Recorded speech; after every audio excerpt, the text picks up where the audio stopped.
asking for that appeals.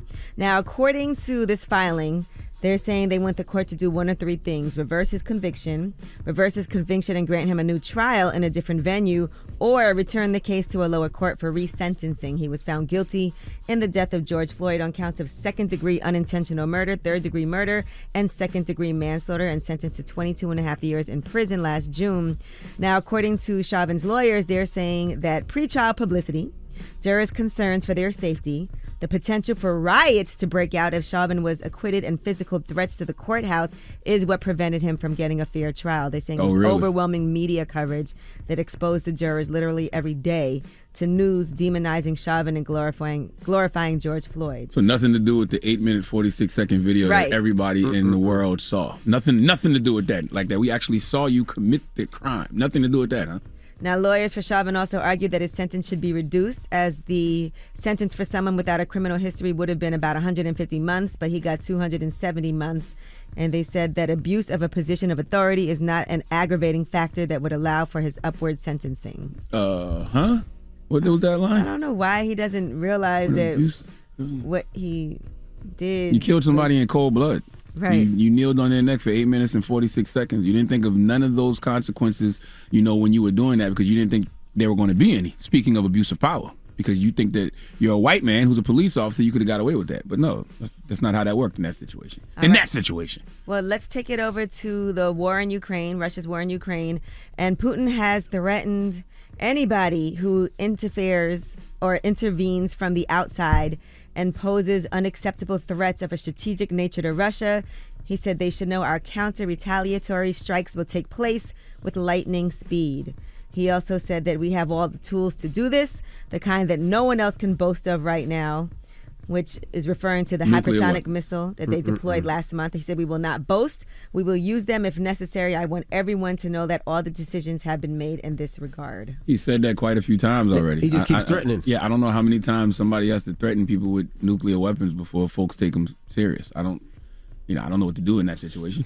But damn.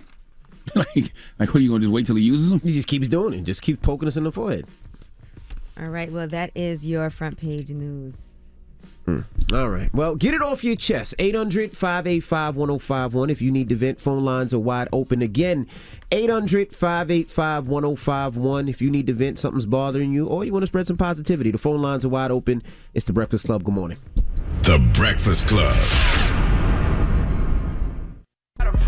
Wake up, wake up. Wake your ass. This is your time to get it off your chest. Whether you're mad or blessed, we want to hear from you on The Breakfast Club. Hello, who's this? Yo, this is King. King, what's up, bro? Get it off your chest. Hey, man, I just want to say Sunday's my birthday. Happy birthday, bro. What you doing? You one of them hard-headed Tauruses, huh? Man, yeah, but man, I got a funeral to go to this weekend. Sorry to hear that. Man. Sorry to hear that. But afterwards, I'm definitely getting drunk. Because of the funeral or because it's your birthday?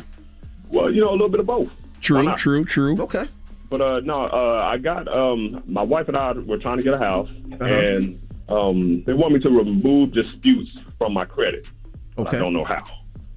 There's a couple of ways. You can actually go online and they show you how to do it and how to write the letters and what to put in the letter, and you got to send it to each credit bureau. Or if you the credit dude, if you hit the credit dude, his Instagram is, I believe, the credit dude. He does it for me as well. Like if there's any disputes or if somebody runs your credit, he could dispute it and get it off your credit, and it shoots your credit up a lot. And then you usually, if you got to buy a house, you have to write a letter of why something was on your credit. Like let's say you missed a payment because you were out the country, or you missed a payment because you changed bank accounts. He'll help you with that as well. So if you hit the credit dude, he usually helps me with my credit and monitors my credit to make sure everything is A-okay. Because, I mean, it could be something small that'll shoot your credit down a whole lot. Okay. One more thing. Since it is my birthday is Sunday, just since y'all have so many listeners, can y'all just follow me on YouTube? I have I do open trading cards, football, basketball cards. Okay. I just need followers. What's the most expensive card you got? What's the card you got that got the most worth? Justin Herbert rookie patch autograph is it's worth between $5,000 to $10,000. Oh wow. Right, Justin Herbert? Yeah, Justin Herbert. Chargers. Got you. Wow. Okay. But yeah, the name on YouTube is King of Cards, and the name is QINGOFQARDS because my name is King. Where you located? Yeah, just follow it. What's up? Where you located? In Dallas. In Dallas. You know what? Yeah. You stay on the line because I'm doing a car show, and I would love to have that in the possible the car show as a vendor, like some cards where you could break down what cards are worth because a lot of people are collecting cards. So I would love to do something like that. So you go on hold and look up the credit dude on Instagram. He'll help you out with your credit. I definitely will. But hold on. A matter of fact, just email. Just hold on. Hello, who's this? Yo. Hey, what's your name, bro? It's T out 803, man. Jenkinsville, South Carolina. What's happening, 803? What's up, bro? Jenkinsville. Get it off your chest. Right. Ain't nothing, man. Yeah, but I used to work with this little dude, man. I ain't gonna call him no name, but he low-key racist, you know what I'm saying? He used to be at the job asking those stupid questions like, why can't I say the N-word? Oh, you know, God. I said, go ahead, you can say it. Yeah, you cool, go ahead. So, you know, we'll come after that, that's on you. But anyway, yeah, he used to talk about how much he wanted to be a police and everything.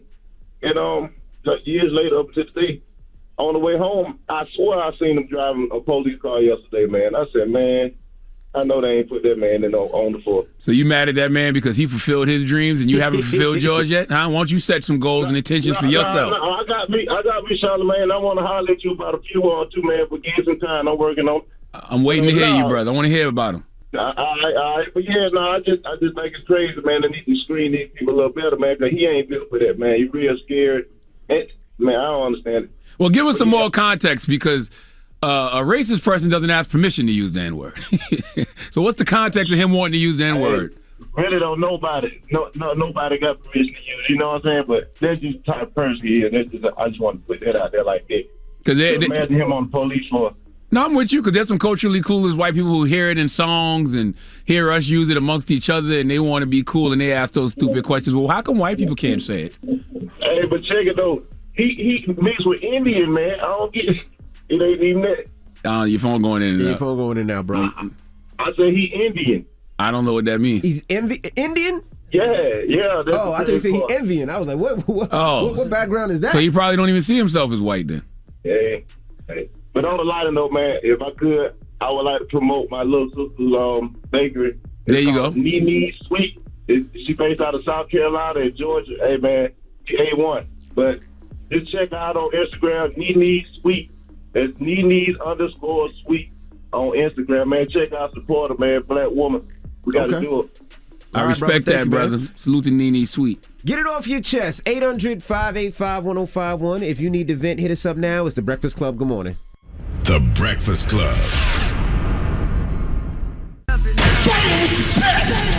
This is your time to get it off your chest, whether you're mad or blessed.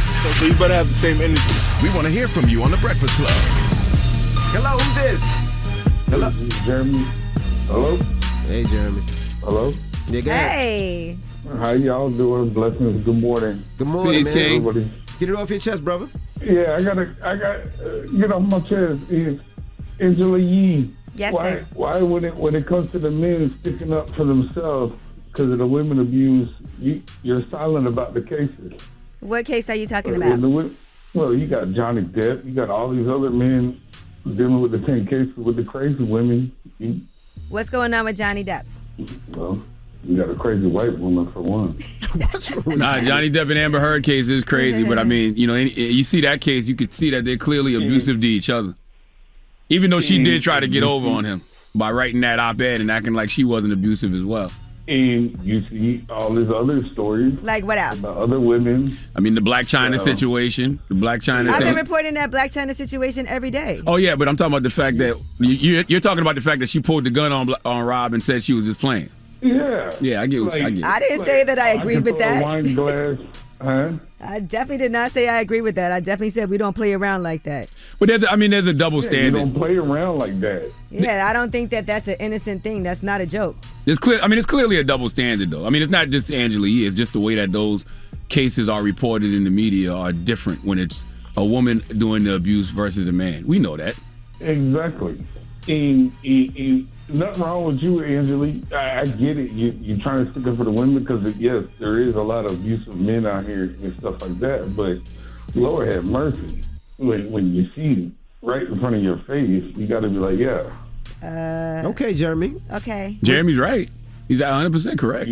Listen, I have continually said on this radio, I do not put my hands in no man, and I do not say that anybody should put their hands on each other. So it's wrong both ways. So what will make you happy, Jeremy? Yeah, what do you want me to do?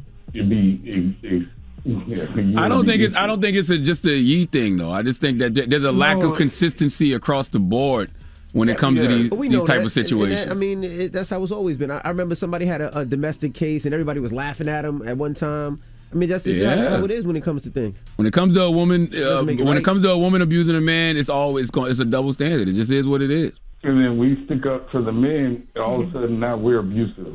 What? We accept the abusive. I just want to say that I am a woman, and so I do come from things from a woman's point of view. I'm the only woman in this room, so I do that. And so some things are more triggering for me as a woman. I try to approach things from an honest point of view. I believe in right or wrong, regardless of, you know what I mean? I do believe that black women, have a lot of issues when it comes to that. I know a lot of people who have been abused, so... Yeah, but I also feel like every case is different when it comes to anything in this world. But I'll never agree with anybody putting their hands on anyone. I'll never say, I think Black China's right. Yeah. I don't think that. I even said that. But and you guys have the limelight, and I'm sorry, but it was just, for me to say what I'm saying is, you guys, you know. You're just saying it's a double standard. So you want me to be angrier about it? Is what you're saying? No, but you gotta be understanding, just like the guys in the room, which you gotta listen to what you're saying. I am understanding. I said that it was wrong. No, Jeremy, you have a good morning, brother. Okay. No, okay. Yep. Yeah, times like that, I subscribe to the Malcolm X quote, I'm for truth no matter who tells it, and I'm for justice no matter who it is, for or against. Get it off your chest. 800-585-1051. If you need to vent, you can hit us up. Now we got rumors on the way? Yes, and let's talk about Tim Westwood. He has stepped down from his show at Capitol Extra in light of sexual assault allegations. And we'll give you the update on that. But Tim Westwood from BBC Radio 1 Extra, Capitol Extra. There are 7 black women who have come forward with their stories of abuse. All right, we'll get into that next. It's The Breakfast Club. Good morning. The Breakfast Club. Listen up. This just in. All the gossip. The Rumor Report. Gossip. With Angela Yee. It's The Rumor Report. The Breakfast Club. Well, DJ Tim Westwood has stepped down from his show on Capitol Extra until further notice, according to the station's parent company. And that is after allegations of sexual misconduct that were made against him by multiple women. So far, 7 women have come forward to talk about their experiences, saying that he misused his position in the music industry to take advantage of them. 3 women have accused him of opportunistic and predatory sexual behavior, while 4 others allege that they were groped by him at events. These women were in their late teens or early 20s when they say the incidents happened. The earliest alleged incident took place in 1992. The most recent was in 2017. One of the women said that someone taking advantage of my naivety and lack of confidence isn't something that I should have to carry with shame. Now, Tim Westwood has denied all of these allegations. A spokesperson said they were completely false and denied in their entirety. They said in a career that has spanned 40 years, there have never been any complaints made against him officially or unofficially. Tim Westwood strongly rejects all allegations of wrongdoing. So we will continue to update you on what's happening as this case is continuing on. All right. Now, Terry Crews has talked about some Black Lives Matter tweets that he says now were a mistake. Now, if you guys recall, he had tweeted out, defeating white supremacy without white people creates black supremacy. Equality is the truth. Like it or not, we are all in this together. If you are a child of God, you are my brother and sister. I have family of every race, creed, and ideology. We must ensure Black Lives Matter doesn't morph into Black Lives Better. Then he defended himself after the backlash, saying any black person who calls me a coon or an Uncle Tom for promoting equality is a black supremacist because they have determined who's black and who is not. And he goes on to say, please know that everything I've said comes from a spirit of love and reconciliation for the black community first, then the world as a whole. Now, Terry Crews is saying that he wants to apologize. He was on The Daily Show with Trevor Noah yesterday, and here's what he said. I did not want to give the perception that we're supposed to gloss this over and forget the death of George Floyd, the murder of George Floyd. Right. And I want to apologize to everyone right now who was ever offended because it hurt. I just wanted peace. And I guess it goes back to my approval. Yes. It goes back to my need for approval. It went back to that. It was a mistake to tweet that out at that time because it's our country. We died and fought, and I'm not giving it away. This is our inheritance. I forgot all about that. Wasn't even thinking about it. But if you felt like you needed to apologize, hey, how long ago was that when he tweeted that? How long ago? At least a year ago, over a year and a half ago, right? Yeah, so this was a couple years ago. 2 years ago, maybe. All right, now, the cast for The Real Housewives of Atlanta allegedly did not like their original promo shoot, so they went ahead and reshot it themselves and paid for it themselves. Now, an insider went on Twitter to confirm that these ladies did indeed reshoot their photos. Anthony Dominic said, a lot of people are asking me about the Real Housewives of Atlanta promotion. It's true that the women funded this themselves. Bravo had nothing to do with it. In fact, Bravo had no clue they were doing it. The ladies felt they needed to take marketing, PR into their own hands for the upcoming season. I respect it. Yeah, I respect it a lot, but too. Bravo would have to reimburse me. Okay? What are these promos going to be used for? Nah, because they used it. They paid for it. They didn't like it, so they got to reshoot it. So they paid for it themselves. I respect that. But what is it going to be used for, though? To promote the show.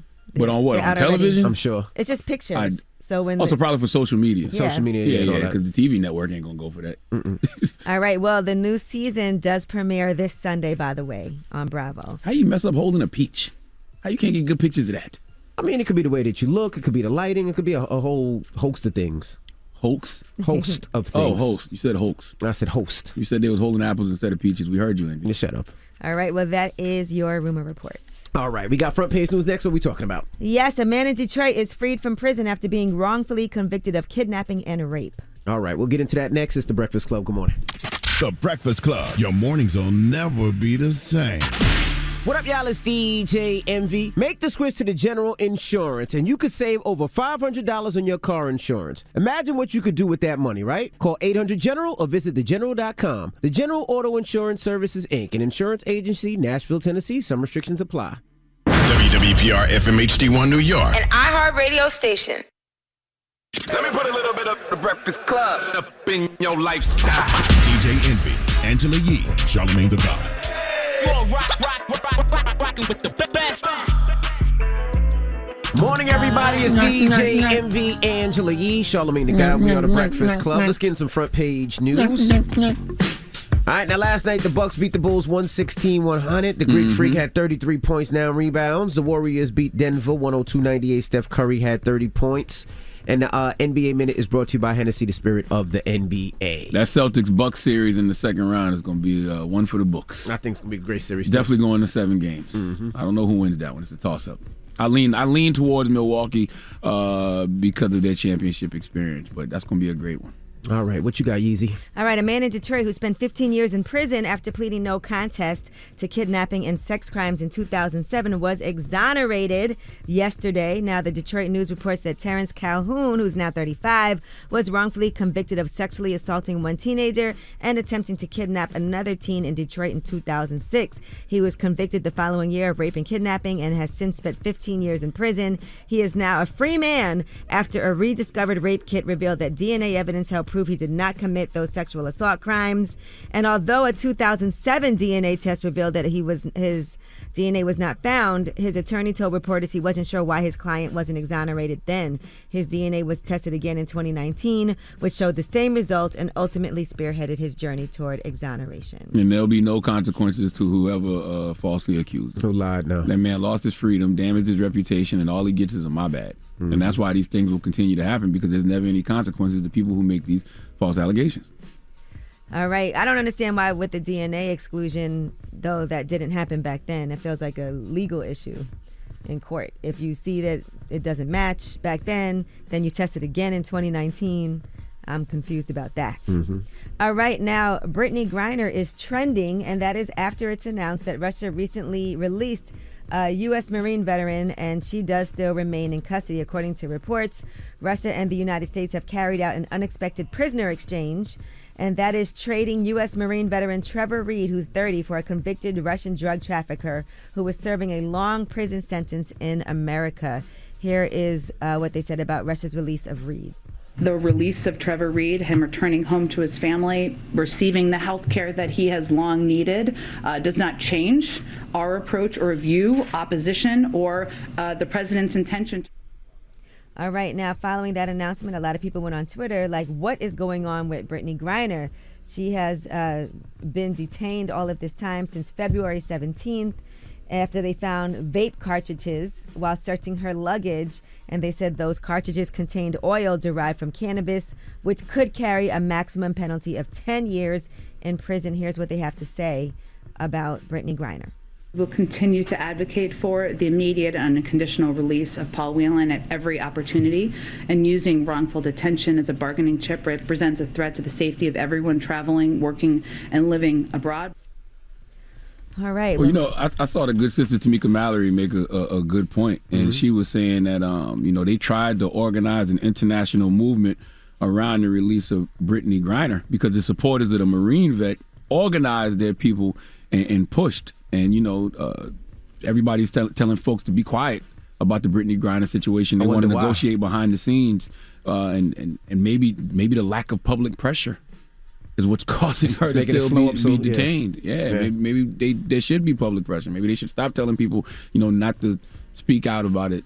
Maybe they should organize around it. Well, who's saying be quiet? Like, who is the they that's saying we need to be quiet? I don't know who behind the they is. I don't know. I really don't know. Remember when Lisa Leslie said she was told not to make a big fuss about it? Everybody's saying it. They were told not to make a big fuss about Brittany Griner's detainment. But why? I don't know. Yeah, I wonder why. And who is the they that's saying that? Because like you said, that the big conversation about the Marine, it seems like it got him released. It seemed like they pushed for that. Well, he was in prison for nearly 3 years already, too, by the way. So it did take some time. All right, well, that is your front page news. All right, now when we come back, Saucy Santana will be joining us. Yes, love it. Walk him like a dog. We're going to kick it with Saucy Santana. I actually, when I was in the club in Atlanta a couple times, Saucy Santana was at the table next to me, and we never met each other. You said he was at the table next to you twerking. Yeah, he was twerking. And you wasn't ready to let those cheeks fly, so you didn't even go over there. No, I don't twerk, but he was twerking, and I didn't want to, interrupt his twerk as he was twerking. You don't interrupt a man's twerk when they twerking. So I'm with you. Yeah, that'd be hard to like tap somebody while they're in the middle of twerking. Like, hey, how you doing? So, I just... Yeah, it sounds like you want to dance. You tap somebody while they twerking and ask them how they want to do it, that mean like you want to get up behind them and grind up on them. Like you want to jump in. So I didn't want to jump in. So I just, whatever. But Saucy Santana, when we come back, don't move. It's The Breakfast Club. Good morning. The Breakfast Club. Morning, everybody. It's DJ Envy, Angela Yee, Charlamagne the Guy. We are The Breakfast Club. We got a special guest in the building. Saucy Santana. What's up? What's up, fly guy? What's going on? You be dressed down. For real? Dressed up. Just some material girl shit. You know how it go. You got a stylist or you do it all on yourself? Nah, this me. Okay. This me. Well, looking amazing. Thank you. Of course. We love us some Saucy Santana up here, so that's why I told you. Don't say y'all, you love Saucy Santana. I respect what you do, but she talks about you often. My girls hold it down for me. They the one that put y'all on. But even the music, like, because look, I could relate to it. I'm not, okay, so a lot of the songs like Material Girls and Walk 'em Like a Dog and all of that, I'm not really like that, but I appreciate it. Yeah. You know what I'm saying? She lying. I don't be asking people for bags, and I'm not saying you got to spend this. I'm not like that, but I like the feel of it. The feel of it, yeah. So whenever you need to get in your... Exactly, whenever you need to be like, you know what? F*** this shit. I'm finna turn on Santana. I'm finna ask them for some shit today. I do, because when I listen to your music, I be like, man, I'm about to be like, yo, I need this bag. I'm saying. Does that work? Like, sure. How do you ask for stuff? Ask. It's simple. I just can't. Use your mouth. You know what I think it is, too? And I think that girls have gotten, or either like dudes, whoever you just ask for money for, we've gotten so used to like the like bossed up, like bitch I'm a boss, being independent, that cause I find myself sometimes I be like, bitch I ain't finna ask that like that, like bitch I could go buy whatever the I want. Ass. Closed mouths don't get fed. We learned that we was kids. Right. Ass. What's the first thing you ever received? A Da Vinci purse. Okay. I thought I was the Justin for that purse. You love Justin. Free Justin. Free Justin. Yeah, he had bought me a Jamaican, because I had first started rapping, so I still had like the little flea market. I ain't gonna hold you. He had bought me. He was like, "Oh nah, we ain't doing that." And he bought me. That was the first thing I got. I think it was like a Da Vinci purse, and it was what else? It was like a Da Vinci purse and an NCM sweater. It was some little light shit, but that was like... Oh, it's light now. Don't no, come on. It wasn't like back then. Back then I was like, oh, now, but it's like now, but I appreciate it. Now, you are from Bridgeport, Connecticut. I know people affiliate you so much with Florida, with Miami. Yeah, I thought you was from Miami. Wow. Yeah, I'm from Bridgeport, Connecticut originally, and then I moved to a small town called Perry, Florida. It's 45 minutes outside of Tallahassee, Florida. Mm-hmm. So when it comes to Florida, I'm North Florida. Mm-hmm. Miami is South Florida. Right. One thing about being from Florida, we all the same. So whether you from Tallahassee, Jacksonville, Tampa, Fort Lauderdale, Miami, you just know a Florida bitch when you see one. Yeah, it's all the same level of crazy. Yeah, we got we all got that Florida. We got that. It's Florida water. That's what we call it. So that's why people kind of just assume, like, when we say Florida, you like, oh, you from Miami. Mm-hmm. What was life like for you in Bridgeport, Connecticut, before you moved to Florida? I was young. I moved away from Bridgeport when I was going to the 5th grade. Mm-hmm. So living up north and then going to Florida, it was different because up north I grew up like, we don't speak to people that we don't know. We don't have Southern hospitality up here. Mm-hmm. You don't really hold doors for people and shit like that. And then I grew up in New York too. Mm-hmm. I live in the Spanish part of Harlem. My godmother lived in the Bronx growing up. So I grew up in like New York and shit too, which I had got like robbed. I was like 11. You got robbed at 11? In New York, yeah. Like the dude, I remember I had like a razor. He took my cell phone, took all the money in my pocket, all that. So I grew up like I seen an 11-year-old. That's insane. Come on, you grew up in Brooklyn, Yee. Yeah, like I'm saying, I was in New York. I used to come see mi abuela in the summertime, and so I was walking, I think, to like mi tia house up the road, up the block. Why you act like we know who Matia is? Matia, he speaks Spanish. Tia, auntie. Oh, auntie. Yeah. Okay. Abuela, Tia. Abuela is grandma in Spanish. Got you. So, my bad. Who is Matia? So, yeah, like, well, when you go down south, it's so much different. Like, you go down south, it's yes, ma'am, no, ma'am. I didn't have to do that growing up. Like, right. Down south, yes ma'am, no ma'am is like a respect thing. That's right. Up here, we just say maybe yes or no. Like I remember being a kid, like my mom be like, "Don't say yeah to me," but I never had to say yes ma'am, no sir. Like you call people a miss, like we might be like, "Oh, that's Miss Nick on the camera," right?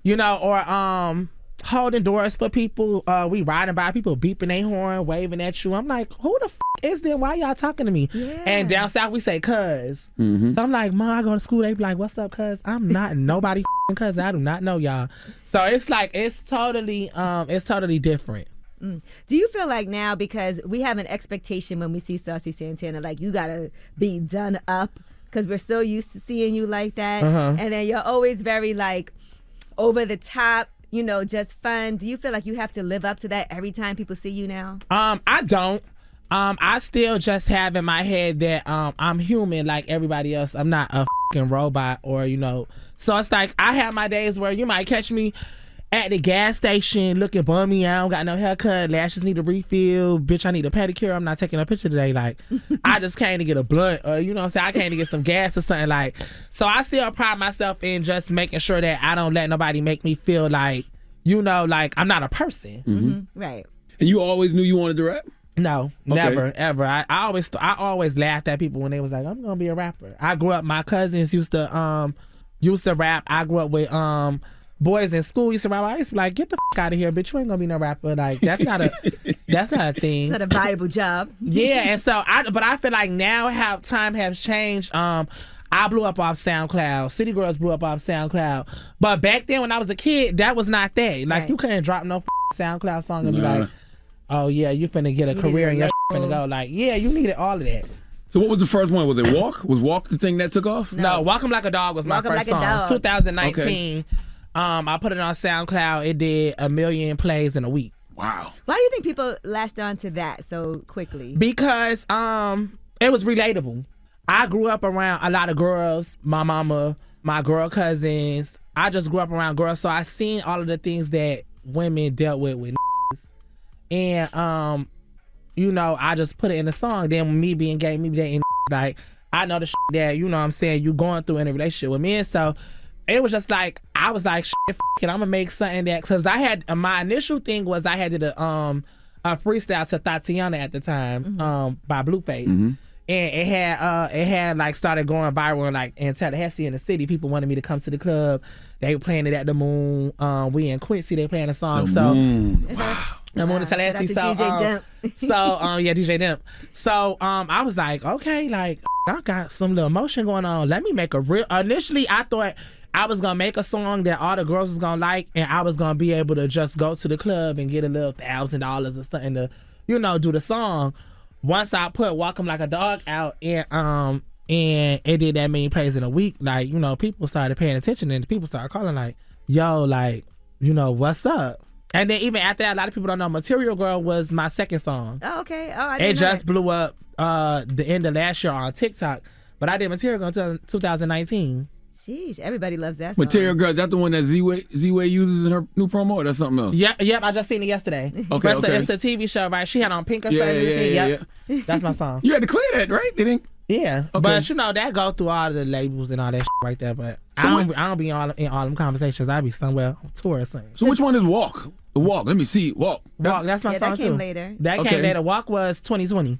Okay. That's when I first noticed. Wait, so you were still doing makeup during this time, like when "Walk 'Em Like a Dog" came out? Yep. Okay. And then once "Walk 'Em Like a Dog" came out and the song was so big and I was getting booked at clubs 3 times out the week, I didn't have time for makeup no more. Mm-hmm. And rap money is different than Makeup money. Who Makeup were some money. of your clients when you were doing makeup? Only celebrity clients I had did Angela Rye, and I was doing City Girls. Okay. And then all the rest of my clients was just people in the city. Angela Rye ain't never told me that. Angela Rye. Wow. She came to FAMU for some kind of seminar, and I had did her makeup, but she had brought me backstage with her. It was one time. Did she realize it was you now, like in retrospect? That's what I want to know. I'm gonna ask I her. haven't seen her since. She might not know. I have she got to, because my makeup name was Santana on the Beat. On the beat, that's hard. My makeup name beat. was Santana on the Beat, and then when I first started rapping, I was still going by Santana on the Beat, but Saucy Santana sounded more like a rap name. That sounds like that's an amazing name. Santana on the Beat, because like beat your face. All right, we got more with Saucy Santana. When we come back, it's the Breakfast Club. Good morning. Morning, everybody. It's DJ Envy, Angela Yee, Charlamagne the Guy. We are the Breakfast Club. We're still kicking it with Saucy Santana. Yee. I love Saucy Santana. Yeah. Like that name just go. How did you come up with Saucy? My cousin gave me the name Saucy. Santana came from more so my trap days. It was another boy out there. His name was Rico Montana. Mm-hmm. So I was like, okay, you Montana, I'm gonna be Santana. And my first name was Sissy Santana. And I don't like that. So I was like, I always kind of was popular. Mm-hmm. So people knew me from our Facebook. And one day this girl see me, she was like, hey Sissy. And I said, what? I was like, what? And she was like, from Facebook. And I was like, oh. Yeah, I said, Ma, you gotta say the whole name. You gotta say Sissy Santana. So I was like, I gotta figure something out with But that. why would you take that name knowing that what people mean by Sissy? For me, it was a name that was together. So Right. it was It has kind to of go me together. embrace being gay, but say the whole name. It was kind of like a thing for me, like that, like how we say Meg the Stallion, like it was a whole one name. Yeah. So when she had broken down and just did, I was like, oh, I gotta switch that. Just like now, everybody don't say Saucy Santana. Some people say Santana, some people say Saucy. Mm-hmm. So my cousin gave me the name Saucy. We was finna go to the club one night. She was like, you'll be dripped out, like you be having that on, you'll be saucy. And I was like, I like that. I said, yeah, I'm gonna replace the Sissy. We're gonna replace the Sissy with Saucy. Because you don't strike me as a sissy. You strike me as a type that can fight. Yeah. There's a Sissy Nobi in New Orleans too. Yeah, but see, and people call him Sissy Nobi. Mm-hmm. Yeah, you gotta say the whole name. You don't just call him Sissy, you say Sissy Nobi. Mm-hmm. So you can fight. I guess. The last time you had to drag somebody?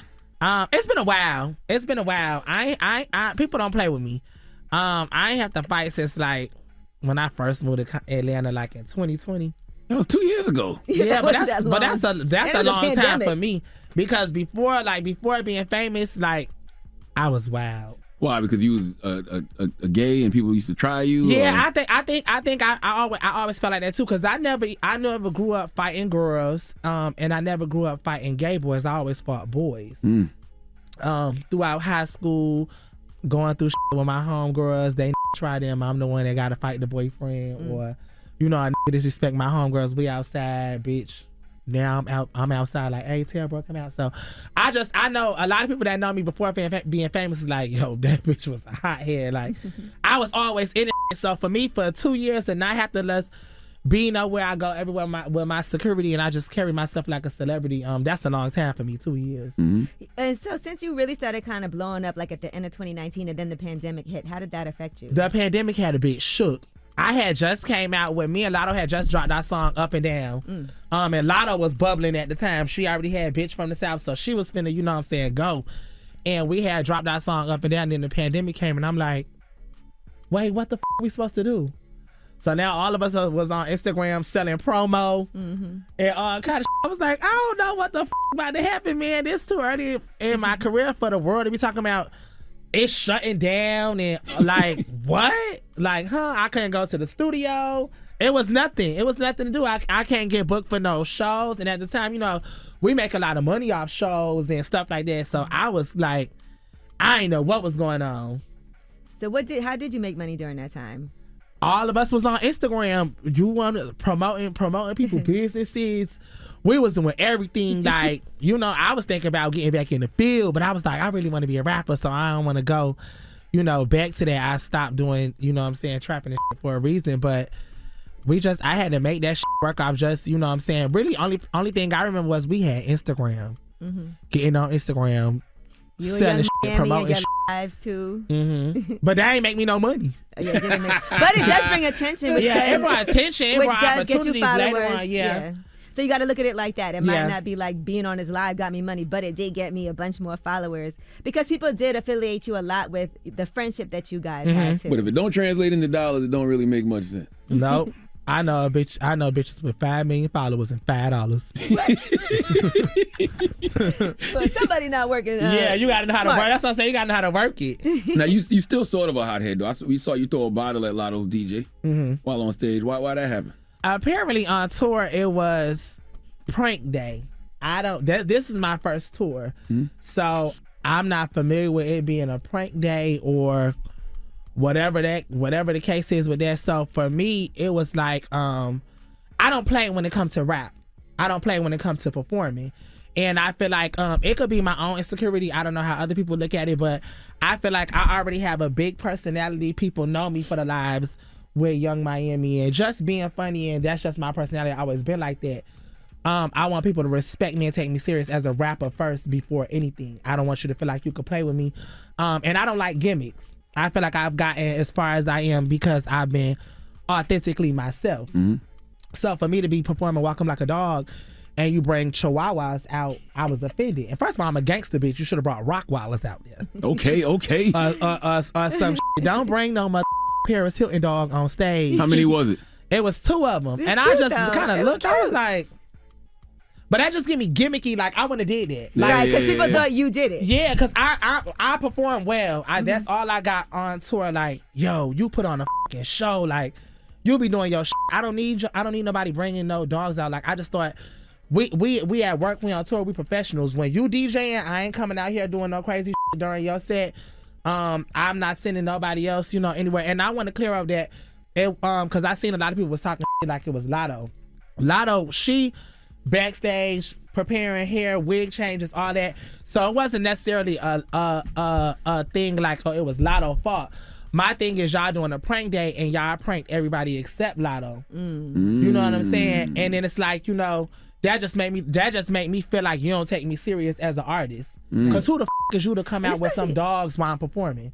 I could see if it was like rehearsal, not during the actual show. Yeah, and then we in Lauderdale, we in Florida, where the I'm from. That was the only show in Florida. And y'all come out here on like, don't play with me. So, bitch, if you want to be funny, I'm going to be hilarious. So prank day is over. So never again. Never again. I think like, you know, I'm still cool with them. Like, you know, we are a gang or whatever. I just think it was a thing where you overstep, you know, boundaries. And I feel like I had already said numerous times on tour, because they had just did it to Cali. Right before me, they had TP her set. Right. And I was like, hey, I don't know what y'all doing out there. Don't play with me. How did Cali take that? I'm pretty like, I know she was embarrassed. That's embarrassing. Right. Yeah, I don't know if that's the place to do that kind of prank, because y'all are on stage doing your job. You doing your job. That's embarrassing. You know what I'm saying? Like, it's just not a good look for nobody. And so I'm like, I just think, I don't know. It was childish. And you know, how did he take it when you threw the bottle at him? Was he upset? I don't know. He just was like, yeah. What? What you gonna do? I wanted you to be upset. Yeah. What's your relationship with Lotto now? That's my sister. All right, well, Saucy Santana's here. Let's get into his joint, Walking Like a Dog. It's the Breakfast Club. Good morning. If it's baby mama, activate and walk 'em like a dog. Morning, everybody. It's DJ Envy, Angela Yee, Charlamagne the Guy. We are the Breakfast Club. We're still kicking it with Saucy Santana. Yee. Now, as you get ready for another album, right? Because you've definitely already put out some banging ass singles and had some great collabs. What do you do to step it up now for the next album? So the next album, I think, was stepping up. I feel like now being signed to a major label. So you are signed to a major label now. Mm-hmm. Has this been announced yet? No. Okay. It's right here What on label? the Mother Breakfast Club. Who is it? RCA. Hey. Okay, congratulations. We got Okay. a bottle to pop or something. Okay, that's what I'm Can talking we pop about. a bottle in here? How you can't ask if there's a bottle. You gotta have one ready. I didn't know he was gonna announce that. Yeah, I'm officially We signed. gotta celebrate. Can we get a bottle from somewhere or somebody? I think it's some Ace in the back. Yeah, Can we get Ace some is Ace? What's that check look like, though? Whew, you see it. So, you know, I feel like was the only thing that was stopping me, kind of. I feel like I didn't have that complete backing what a major, label could do, and I feel like I can't. I put in a lot of work, and I worked really hard, being an independent artist. But I feel like now with that major backing, and I could, clear these certain samples. I could get this radio going. You know what I'm saying? I could get these bigger artists. Like, it's up. Don't let them stop what you already was doing, though. No, and that's why I went with them, because people had to understand everything that I have done. I was previously signed to Stream Cut, but everything that I've done, it has been with the backing of my team, of course, but it's been Santana. Right. When it comes down to TikTok dances, it's me. When it comes down to videos, I'm telling them how I want my videos. When it comes down to what songs are coming out, I was doing that. When it comes down to writing my music, I was writing songs top to bottom, chorus, verse, all that. So it was like I had to let them know that I need somebody that understands Santana but wants to help elevate and push Santana to the forefront. Mm-hmm. You can't change me, because my fans already fell in love authentically with who I am. And you have great relationships with people already. Yes, everybody loves Santana for Santana, so it can't be a thing where I sign. They like, okay, we want you to be like this, so we want you to do this. People love real shit, real relatable shit. Mm-hmm. When you start seeing stuff look corny or gimmicky, kind of, you can read that. Right. And I didn't want to be that artist. I'm just like, bitch, all I just need is that motherfucker push that machine, and it's up. But you know what's so interesting is clearly they understand that you got a buzz. Mm-hmm. Clearly they understand you doing your thing, because you don't see them taking no chances on no openly gay man in hip hop. You know what I'm saying? Has. So that's clearly because of before what you're I doing. went with them, everybody was calling, and so I'm like, it took time. I mean, it's quick for some people. I only been rapping for 2.5 years, but I had to put in a lot of fucking work. In them 2 years, I put out like 5 projects. Mm-hmm. Well, steady pushing out music, because I just felt like, bitch, I just need to keep pushing out and something gonna hit. Mm-hmm. Something gonna hit. So I was lucky to keep, having, momentum and motion and like that. But I feel like now that I got that fucking machine, it's on the flow. Did you ever feel any obstacles as a gay man in hip hop? For sure. You go through, like, you said, nobody not taking chances on that. Mm-hmm. And then people kind of looking at you, not knowing me, but just looking at what you see. So people are reserved, like, the lashes, beard, nails, I don't know, how he is, what he got going on. Different things like that. People scared to back it up, because they feeling like, is this marketable? Can he sell? Is it just a gimmick? Did he just have a viral song? How long you gonna do this? So I had to show people, like, here go Walk 'em Like a Dog, here go Material Girl, here we go, here go Walk, like, here go Shisha with City Girls, here go Up and Down with Lotto. Now I got a song coming out with Nas. I was independent still when I did a song with Lil Nas. So it's like, Little Nas. You said Nas. I was like, Nas? Little Nas. No, Lil Nas X. Okay. So it's like I had to show people, like, it don't stop. And Young Boy on that record too, right? Not with me. Okay. I think him and Young Boy got a separate record. I can't confirm that. Okay, I can only confirm Lil Nas. So it's just me and him on the song. But I had to work. Right. And I had to keep my emotion. I had to let people know, like, oh, he ain't. We see that all the time. A song go viral on TikTok or type, and then You know, it goes away and that's it. It go away and that's it. Now, Sassy, you know now as your star is continuing to rise, you can't be a thought no more. Okay, so you a thought? No, my thought days been over. Okay, good. I just want to make sure. Since My when, thought days been 2020? over. My thought days been over since like Like 2020? Okay. my thought days was over. Like, you know, once you just start getting reaching a certain amount of stardom and fame, like you can't do all that because people is weird as fuck. So it's like, you know what I'm saying? I just be chilling. So what are the rules for somebody that wants to get with Saucy Santana? It ain't, I don't know, like, you know, spin a bag. Period. No groupie shit. I don't like, you know, for nobody to feel like. Of course, you could be a fan of something, or you could, you know, fuck with the movement of my music, but when it just start getting like kind of fanned out, you know, type of shit, like, you know, that scared me. What's your best first date ever? The strip club. What? That's your best first date ever? The strip club. We go to the strip club. You know, we get our bottles, and I need to see how much money you finna throw. All right. So what's a good amount? Cause me, one thing about me in the strip club, my minimum gonna be like 5,000. Okay, that's a lot. My max will probably be like, you know, 10,000. That's a tax write-off too. That's a good night in the strip club. Bitch, I'm at the tax. All right, now clothes, everything, bitch. All these outfits are bitch performing. You can only wear them one time, but I'm going write that off. But you know, I love strippers. I love BBLs. I love weave. Like them hoes is bad. Like they raw. So like, you know, it's just fun. Like them hoes throwing ass, but you want to tip them. Like there was a rumor you had got a BBL. Yeah, I did. Okay. Like in 2020. Okay. I need another one. No. People always. So how was that for you? Because some people say that's like the most painful surgery. Nah, a plastic surgery BBL, that is nothing. The BBL is easy. You go get surgery. You can't sit on your ass for a couple of weeks, but that is easy. That don't hurt. You just have to take care of it. So for me, every day outside, drinking Casamigos, eating crazy, eating lamb chops, every mother day, all that. In 2 years, you look down, you be like, hey, this ain't the body. This ain't the same body from 2 years ago. So, you know, I know every girl I know that had surgery, they had surgery 50 times. Oh, damn. So what's the maintenance of it? You supposed to work out or something? Like, you know, the maintenance, you gotta, you know, wear your faja, get your massages, of course, work out, eat better. You're supposed to do everything like to maintain it, and we don't. We go get our body done and be like, I got a perfect body now. I'm still gonna do what the I want to do. And then, in a year or two later, you be like, damn, my stomach's starting back pudgy. I'm starting to get them back rolls again. Yeah, bitch, because you ain't did shit. I want you to meet somebody, Saucy. Let him in.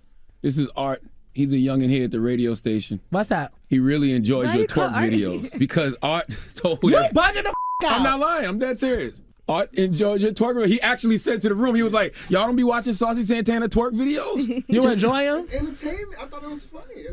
Okay. Like, what part you like? Like, what's your favorite move? Like, show us. Put him on the mic, Brandon. What's my favorite move? I mean, I'm not going to twerk. No, you don't got to twerk, but how Just describe it. Anyone can twerk. You don't have to have any. Oh. Okay. All right, Art. All right. Thank you, Art. Gatto and Mello hit a cigarello. Big booty like Jello. Look at you. You got straight men twerking. Saucy Santana. Out. Shout out to Charlamagne the guy for real. That man probably didn't know he was coming here for. No, he didn't. He said that earlier. I said, "Oh, I forgot about Art." I thought you was calling. I thought you was calling Trav in No, here. because Art told the whole room. Art was like, "Yo." I didn't hear that. Yes. So he's straight though. As far as we know. Yeah, but we didn't saying, ask. like he said, it's entertaining. You just gotta respect, and that's what, like, you know, that's what I love about me. Like, you know, like now I'm to a place in my career where ain't scared to be like, yo, I with the music, That's or right. I with the vibe, or just anything. You could be a straight, but you like, you know what I'm saying? That's one thing I take pride in. I feel like a hit is undeniable. Music is undeniable. Just star quality, star power is undeniable. So regardless if you a man, a woman, white, Puerto Rican, polka dot, if it's enjoyable, you with it, you with it. That's right. Thank you, Young Gummy. Okay. Saucy Santana, thank you for coming, man. Thank y'all. I appreciate y'all for having me. It's the Breakfast I'm Club. coming back when my Of course. single. Yes, When you my are. single, I'm coming back. Every time. Period. Morning, everybody. It's DJ Envy, Angela Yee, Charlamagne the Guy. We are the Breakfast Club. Y'all had a good time with Saucy, huh? Yes, I love Saucy's a good Saucy. time. Saucy's a good time. Did you drop it low or? Nah, I didn't drop nothing for Saucy. Drop on the clues bomb for Saucy Santana. They'll sign the RCA records. Yeah, congratulations Announced to it Saucy here. Santana. He just signed a major label deal, so Nice. congratulations. Yeah, he's gonna be to back. Saucy. I think he's gonna be back in a few weeks to release his single here. Okay. Yeah, he said he got a summer smash. Okay. Yeah. Yeah. All right. Well, let's get to the rumors. Let's talk Serena. This is the Rumor Report with Angela Yee on the Breakfast Club. So listen up. Well, congratulations to Serena Williams. Nike just honored her with a building. She posted on Instagram, "When I was just a kid, I visited the Nike campus and I saw the athletes get buildings. After that visit, I knew I wanted two things: to be a Nike athlete and to have a building." She said that it is beyond an honor and that she had chill bumps from seeing the results of her blood, sweat, and many tears and many trophies. So congratulations. That's really dope. That is dope. Mm-hmm. Did you guys see the picture of the building? I haven't seen it. I haven't seen it yet. She's standing there, says Serena outside all big. I mean, it's really dope. So congratulations to Serena Williams. Well, Well deserved. Yeah, dropping the clues bomb. Yeah, well deserved. I mean, well deserved is an understatement. I don't know how you honor somebody like Serena, but that's a start. Mm-hmm. All right, Tyra Banks is executive producing a teen drag series for Discovery Plus. It's called Generation Drag. It'll follow 5 teens and their families as they anticipate their biggest drag performance at Dragutante. So you mean drag like drag queening or racing? Which one? Drag queen. Okay. Yes, as they perform for their Dragutante. It's a drag show designed as a platform for LGBTQ plus teens to be able to express themselves. There'll be 6 episodes of that series that starts on June 1st. And what network? Discovery Plus. Okay. All right, Willow Smith. Let's talk about what she had to say about her mom, Jada Pinkett Smith. She said she had to forgive her for dismissing her anxiety. Here's what Willow Smith had to say about it. I think my anxiety used to trigger you. It did. Yeah. Like, and you would just be like, no. I'd just be like, what I is can't this? look at this. But Yeah. what would anxiety look like for you? Just like on the floor, tears, shaking, screaming, confused, angry. Stomping, Like, and I'd be like, hey. Yeah. But I think in our world, I almost saw it as a weakness. Yeah. You know, like we just couldn't afford to be anxious. And that's the crazy thing about it is if your kid does that, the first thing you do is like, get your ass up off the floor. Stop acting out. But they could have anxiety. And this generation also has way more language and knowledge in regards to mental health issues than previous generations. I say it all the time. This generation is the generation that has the luxury of healing. Mm-hmm. The generations before that did not have the luxury of healing. They had to get it. I couldn't imagine laying on the floor stomping and crying and banging the floor. You definitely did that. You was the only light-skinned child. No, there was no way in hell my mother and father would allow me. They'd have picked me up with my ears. All right, You do that now. Here's what Jada Pinkett No, I Smith don't. had to say about not knowing about anxiety, her daughter having anxiety. I used to chew my fingernails down to bless your heart. Yeah, and cuticles all Even when torn I up. was little. She did too. Yeah, She did I'll still go at them a little bit, but they didn't say that was anxiety. Right. Oh my God. I was a nail biter. That's it, right? I never identified it as an anxiety. One thing I would say in having to deal with and learn about her anxiety, I've had to look at some of my own behaviors and then behaviors of my mother and go, well, of course I probably would have some anxiety in regards to how I grew up. It was very difficult. Listen, we all learning. Like I said, it's the generation that has the luxury of healing, so don't take that luxury for granted. And I promise you, this generation is teaching the generations before them about a bunch of issues that they didn't know that they had. You know what I mean? It's the generations before us had a whole bunch of trauma that they never dealt with that hopefully they're dealing with now. But my question is, it seems like from all these conversations, everybody has some type of anxiety. And if everybody has some type of anxiety, how does everybody deal with it? By going to get help, by talking to therapists, by talking to counselors, by having these conversations. That's the only way you number one, eradicate the stigma, but yeah, encourage people to get help. And folks say now like, I think people are faking it. No, I think people are just more comfortable having the conversations about it, and I think people actually know what it is that they're dealing with now. Mm-hmm. All right, well, I'm Angela Yee, and that is your Rumor Report. All right, thank you, Miss Yee. Who are you giving that donkey to, Charlamagne? Man, 4 after the hour, let's talk pizza. Let's talk niggers. Let's talk crackers. We'll discuss 4 after the hour, man. This young woman, she's not young at all, by the way. She's 70 plus years old. Her name is Rachel Sherman. She needs to come to the front of the congregation. We'd like to have a word with her. All right, we'll get to that next. It's the Breakfast Club. Good morning, and don't forget, wait, man. And up after that is Ask Yee. If you have relationship questions or any type of questions, get on the phone lines right now. She'll help you out with all your problems. 800-585-1051 is The Breakfast Club. Good morning. The Breakfast Club. Your mornings will never be the same. Our audible pick of the day is Finding Tamika from Kevin Hart, myself, Charlamagne the God, and Queen Erica Alexander in Color Farm Media. This series focuses on missing black women and the system that ignores them. Sign up for a free 30-day Audible trial at audible.com/breakfast. WWPR FM HD1 New York. An iHeartRadio station. Don't be out here acting like a donkey. Hee-haw, bitch. Hee-haw. It's time for Donkey of the Day. I'm a big boy. I can take it. If he feel I deserve it, ain't no big deal. I know Charlamagne the guy gonna have some funny shit say out his mouth. Just because I say something you may not agree with doesn't mean I'm mean. Who's getting that donkey? That donkey. That donkey. Donkey of the day right there. The Breakfast Club, bitches. You can call me the donkey of the day, but I mean no harm. He means no harm. Donkey of the Day for Thursday, April 28th goes to an Oklahoma woman named Rachel Charlamagne. I think I'm pronouncing her last name right. Rachel Charlamagne is a racist.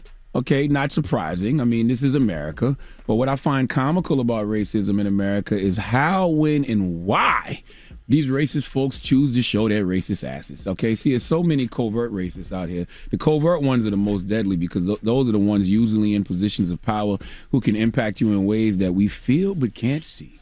Okay, those covert racists are the ones who are in positions of power in the healthcare industry, the judicial system, corporate America. Covert racists can deny us everything from employment to justice, all right? They don't have to call you a nigga. They just silently treat you like one. But then you have overt racists like Rachel Charlamagne who have to resort to using racial slurs because they don't have power anywhere else. Okay, they really don't have power with the slurs either, but they really think they be hurting folks with certain words. And I'm not going to act like they don't, okay? Everybody's different. Some people subscribe to sticks and stones may break my bones, but words will never hurt me. Some folks subscribe to pain from words has left its scar on minds and hearts that's tender. Cuts and bruises now have healed, but it's words that I remember. Okay, I would never tell someone not to care about racial slurs. Oftentimes words hurt, especially if you believe them, okay? When you believe them, they can destroy you in a real way. Well, Rachel ran into someone who she called a nigger, all right? And that young God knew he wasn't a nigger. So when she decided she couldn't hurt him with words, she attempted other measures. Now, once again, the how, when, and why of when folks choose to show their racist asses is what makes this comical. What's the news report, Eddie? Eddie! He can't hit me. They can't hear you. Let's go to the news report, please. Rachel Charlamagne facing charges. This video showing her slapping a 17-year-old Little Caesars employee in Enid after ordering 2 pizzas and crazy bread. They didn't have any of the crazy bread. She just kind of went foul about the whole issue. Attorney Ronald Skip Kelly says the 71-year-old drove up to the window and started calling his client racial slurs. She proceeds to call him the N-word.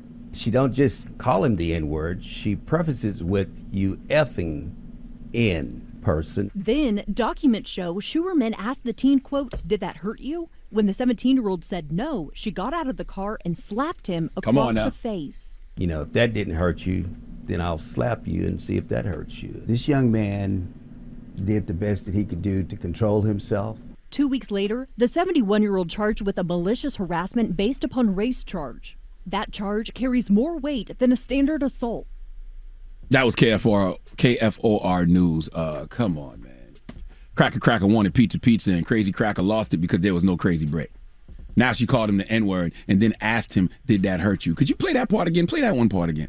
Charlamagne asked the teen, quote, "Did that hurt you?" When the 17-year-old said no, she got out of the car and slapped him across the face. Whoa, Grandma. What you doing, Grandma? The teen replied no. In my mind, he was channeling dramatic actors like Viola Davis, Angela Bassett, Denzel Washington, with a slight African accent. Think Chadwick Boseman in Black Panther. So after he gets called the N-word, he looks up, eyes watering, sweat on his forehead, nose running slightly, fist clenched. She calls him nigger, and he sticks his chest out, back straight, and replies, "No."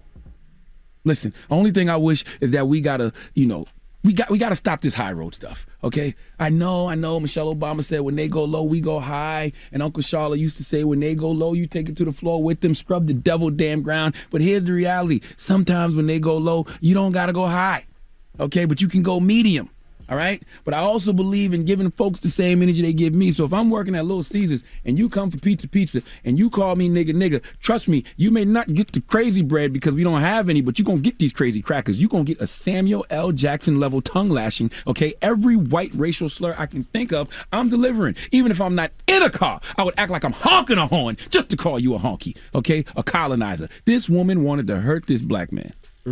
That's a dangerous level of racism. Calling you an N-word ain't enough. It wasn't enough for her. So I had to get out my car and slap you? This is also one of those times when women got to protect men. Okay, black women, this is when y'all got to protect black men because this young brother couldn't put hands on this 71-year-old woman. But one of y'all could have, all right? Slap for a slap, nothing crazy. That is what I call fair and returning the energy you gave me, okay? And in my book, that's what I call going medium. All right. Now, this woman, Rachel, is charged with malicious harassment, and she might get 90 days, okay, and a fine of $1,000.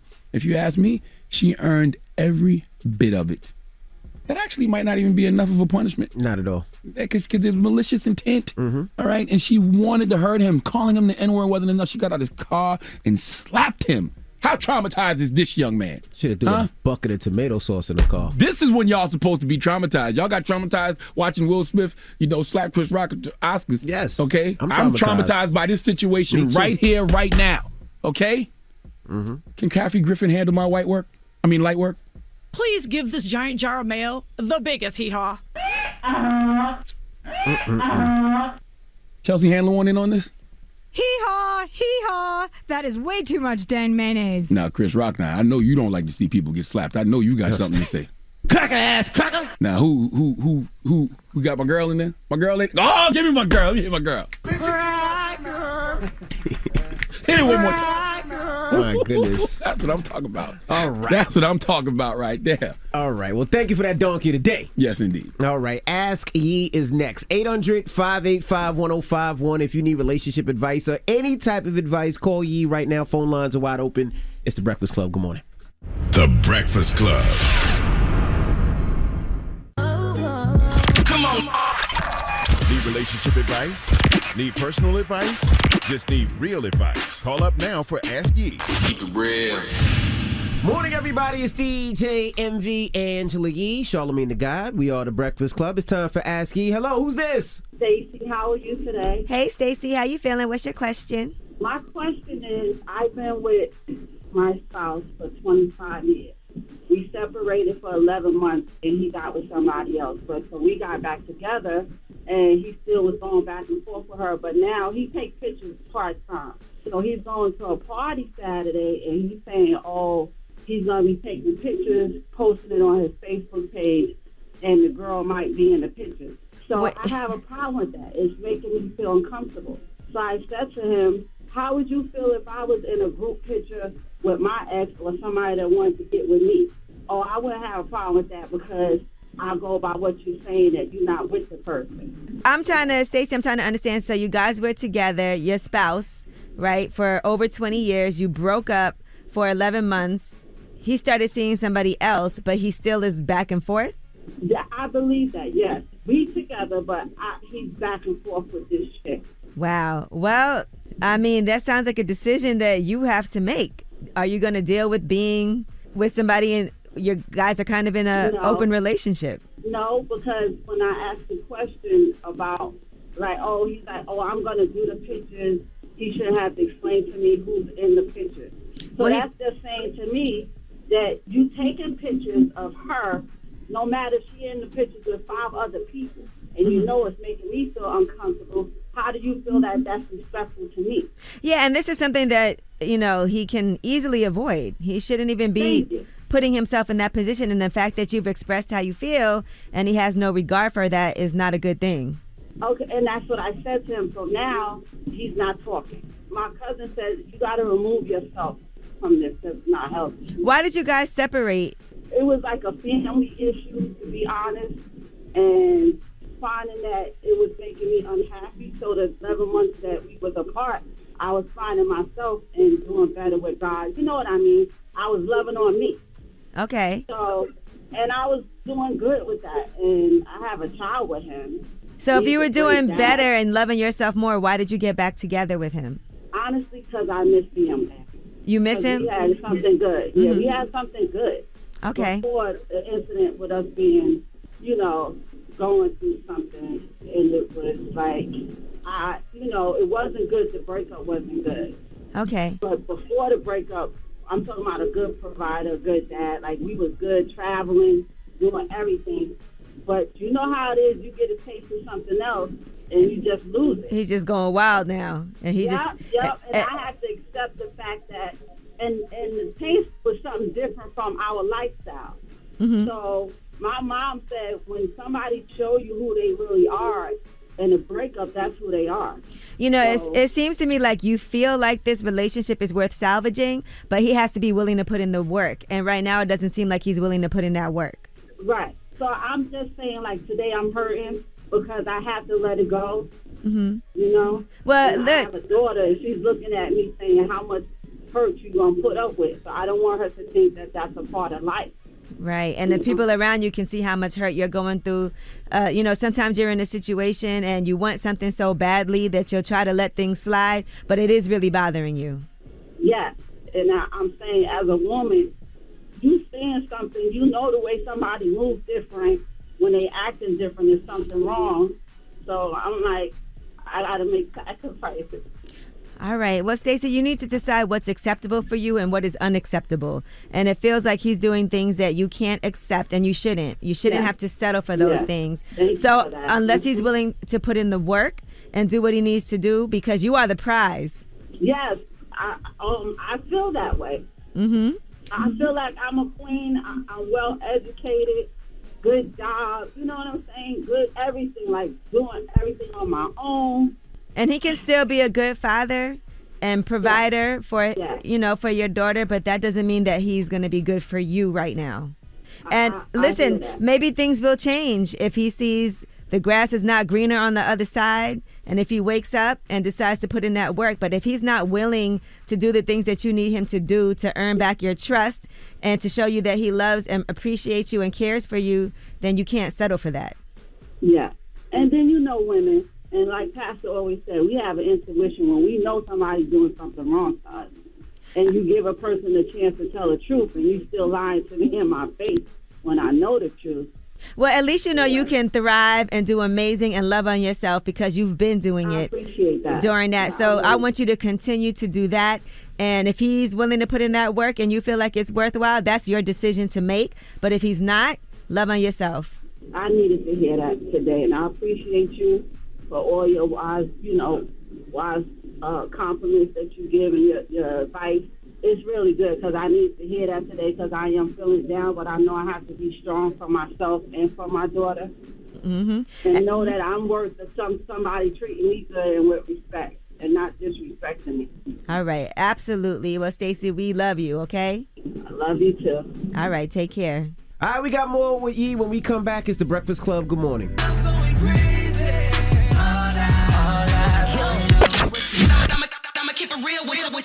With some real advice with Angela Yee. It's Ask Yee. Morning, everybody. It's DJ Envy, Angela Yee, Charlamagne the Guy. We are the Breakfast Club. We're in the middle of Ask Yee. Hello, who's this? This is DJ Smoke One representing Milwaukee, Wisconsin. All right, what's good? What's your question for Ask Yee? I done messed up real tough in my marriage, to the point, like, she tired. Like, I'm just thinking, she done told me she was tired plenty times. I've been trying to fight for it. It's been months. She ain't budged. Months ain't that long if you messed up the way you said you did. How'd you mess up? I was messing with a big chick for 3 years. Woo, you had a whole nother woman for 3 years? But it wasn't like that, though. It was more of like just talking and chopping it up. She was giving me more, like, arguing all the time at the crib. I felt unwanted, so, she was making me feel wanted. Okay. Listen, but for you to tell me even, it wasn't like that. It was like that. And you got to take responsibility. It was like that. How do you think she sees it? Okay, all right. So what if I said it's like that? Apologize every day. Mm-hmm. Being disrespected and all. Should I leave like she say leave, or should I keep trying? First of all, imagine she cheated on you for 3 years. How long you think it would take for you to get over that? You think you would even give her another chance? I mean, in the midst of them 3 years, she ain't perfect. Sir, This has nothing to do with her being perfect or not. This is about you. You sound like her. I probably need to talk to DJ Envy. What? Because you want somebody to just agree with you? No. I'm trying to help you, and obviously, if she's saying the same thing that I'm saying, right? This is you trying to come back from something you did wrong. You can't keep trying to place the blame on her. Right, but well, she did this to me. She put did me this. To the 10th power, though. What? But are you the one that's trying to get back with her? I'm confused. Oh yeah, I don't want. Yeah, I don't want her to leave. So why are you bringing up right now what she did wrong? Right now, we're focused on what you need to do. And people tend to forget what they have done. But I'm confused. We're talking about what you did. Why don't you focus on that, right? Because you're trying to justify you doing things wrong by saying, well, she did things wrong too.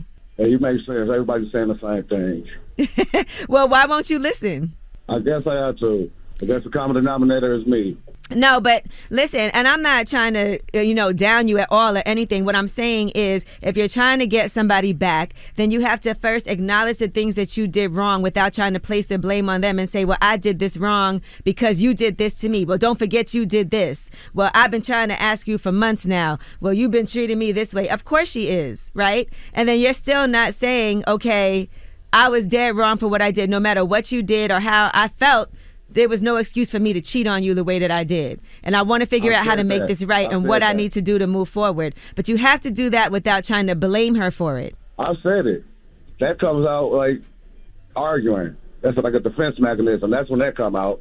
But I own up to it. I know I messed up. That's my best friend. We've been together since we were 17. I'm 41. And humble yourself. You don't have to be arguing about this. Let her speak. Sometimes you just have to let people speak, get it off their chest. If she has any questions, answer her questions. This isn't about you trying to win a fight or win an argument. This is about you letting her express how she feels and figure out a way to... She's so disrespectful with that mouth. She Floyd Mayweather with the mouth. It's probably going to be like that for a little while, but if you're in it for the long haul and you're trying to get back with her, you got to just... And look, Envy would tell you when Gia was up here, it's just until she starts to feel better, until things start to, time, it would take time. I mean, it's only been a few months. It could take a couple of years. Are you willing to stick it out for a couple of years? I'm going to have to.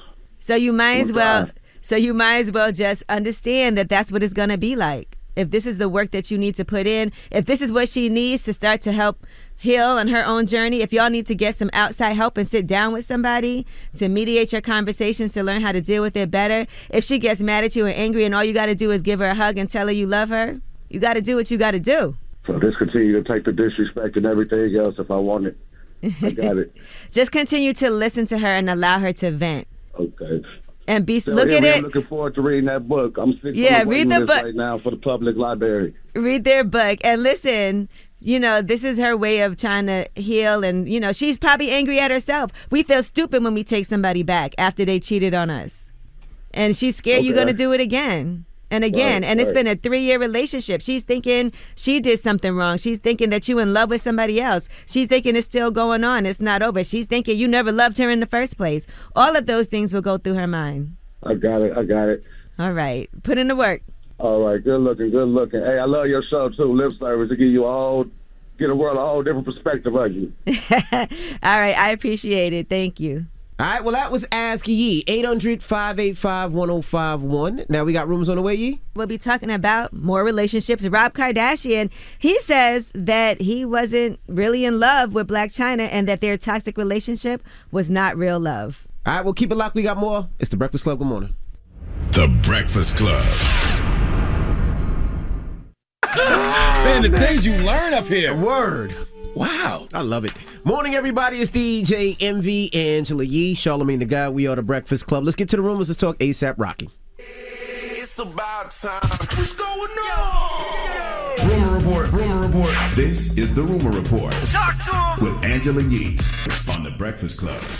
Well, TMZ has reported that law enforcement sources have told them that there was a search at A$AP Rocky's home that turned up guns, and they are trying to figure out whether one of those guns was used to shoot a man during an argument in Hollywood. According to these law enforcement sources, detectives will run ballistic tests on the weapons to determine if A$AP Rocky was the trigger man. As we told you before, A$AP Rocky and his legal team said they were shocked by his arrest and his alleged ties to that shooting. So if one of the guns seized at A$AP Rocky's home turns out to be the weapon in question, then prosecutors could move forward with charging A$AP Rocky because he has yet to be charged.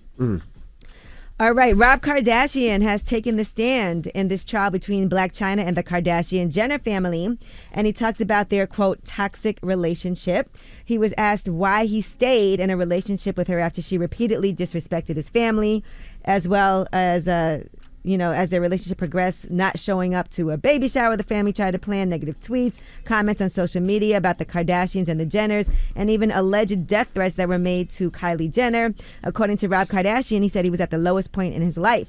He said, she was the one person who brought me in at my lowest point, so I ignored her bad behavior towards my family. I was very vulnerable. I wasn't thinking about that stuff. My mind was just in a completely different place. It wasn't real love. He said, my child wasn't born out of spite, though. He did still love his child. It wasn't a real type of love, or we'd have been married. I didn't want to be married to someone like that. It was a toxic relationship, and nothing I'd want my daughter to see or how I was raised or how my father raised me. It was a toxic relationship from day one. And then he talked about the alleged fight that happened where he says that she tried to strangle him with an iPhone cord, hit him with a 6-foot metal rod, and pointed an unloaded gun at him, a moment that she has since claimed in court was her being funny. And he told the court that this type of alleged abuse happened numerous times. That's gotta suck, though. And I mean for both parties, right? Because we don't know how Blac Chyna really felt about him, but the fact that they probably felt like they had to stay together just because that was where the money was at the time, doing the reality show and everything else, that's gotta suck. Oh, you didn't want to look embarrassed on social media. And he also said he was at his lowest and most vulnerable at that time. Remember, he was, having concerns about his weight. He wasn't even trying to leave the house. He also alleged that Blac Chyna was doing drugs and drinking alcohol the night of the fight, and he told the court she tried to kill me. But didn't Blac Chyna help him lose all that weight? Like that, I thought that was one of his motivations. Yeah, people did see that and say, okay, she's the one that's getting him to come out. Correct. She's helped him lose weight. Yeah, they said they did a fat transfer. They took Rob's and gave it to her. Really? I mean, that was a rumor. I don't know if that was true or not. I never heard that rumor. Wow. When asked about spending Makes New Year's sense. Eve together after the fight, he responded, I have social anxiety and I gained a lot of weight. She forced me to go out of the house. I went to dinner and that was that. I wasn't happy going out of the house after she put a gun to my head. She put that on her Snapchat, but that to me isn't happy. That's just fake. And he said he did want to make his relationship work. He even supported Blac Chyna, with whom he shares a daughter who's now 5, Dream. He said even when she repeatedly allegedly abused him, he supported her, and he would often sleep in his car until the next morning. This is a long-ass, detailed case. Long case. All these people taking the stand in this case? Yeah. Well, she still wants a redo, though, right? Well, her testimony, because she said when they showed those nude photos, it really threw her off. I wonder if it would be just cheaper just to throw her something at this point. You know what I'm saying? Sometimes it ain't about the money, it's about winning. I mean, you've been in that situation. People try to do something, they try to throw. No, I won't. No, Yeah. I want the truth to come out. Yeah. I mean, the Kardashian-Jenners are trying to get this whole thing dropped and just say it's not, because she did bring them to court. So, all right, now Quavo is going to be starring in a new action thriller film. It's called Takeover, and that'll be produced by Quality Control's new film branch, Quality Films, according to Deadline. So it should be pretty interesting. Quavo said in a statement, I'm really excited for this opportunity, especially shooting in my hometown of Atlanta. This film is an ideal opportunity to further delve into my craft, and I can't wait to see how the action plays out in this animated environment. Meanwhile, Carmelo Anthony is executive producing an animated series based on Lil Heroes NFTs.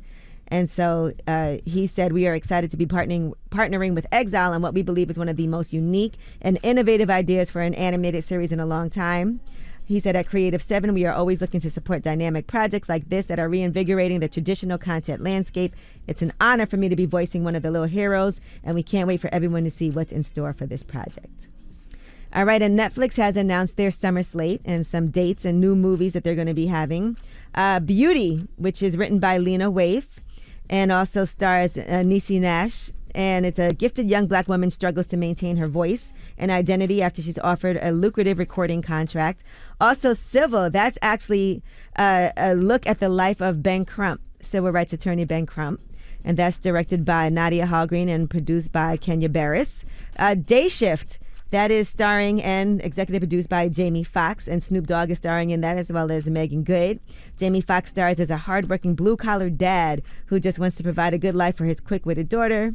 And By the way, his real source of income is hunting and killing vampires as part of an international union of vampire hunters. So those are just some new things that you can expect to see on Netflix this summer. I'm Angela Yee, and that is your Rumor Report. All right. Thank you, Miss Yee. Now, I just want to say again, shout out to everybody that supported and purchased the book and got the audio book. Yesterday, we made the national bestseller list. Hey! Which Congratulations. is a very difficult list to make. And Dropping we a made clues that bomb list. for the Caseys, damn it. So I just want to say thank you so much for all the support. And we appreciate it. Me and the wife appreciate it. We just want to say thank you, man. It's and we've been getting all your DMs, all your texts, all you fellas that's been hitting me.